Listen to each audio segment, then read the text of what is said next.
గణపతి దగ్గరికి వెడితే క్షమించు అని అడగక్కర్లేదు. ఆయన దగ్గరికి వెడితే ఏమిటో తెలుసా? 2 చేస్తే చాలు, ప్రసన్నుడైపోతాడు.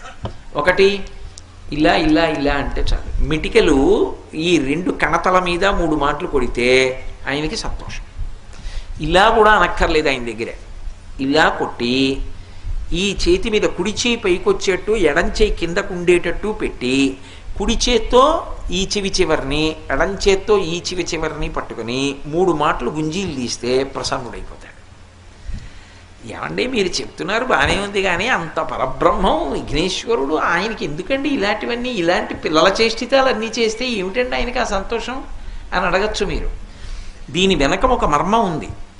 ఒకప్పుడు అగస్త్య మహర్షి మహానుభావుడు, సామాన్యుడు కాడైన ఆయన ఆ దక్షిణ దేశంలో ద్రవిడ దేశం దగ్గర ఒక పర్వతం మీద కూర్చొని తపస్సు చేస్తున్నాడు. ద్రవిడ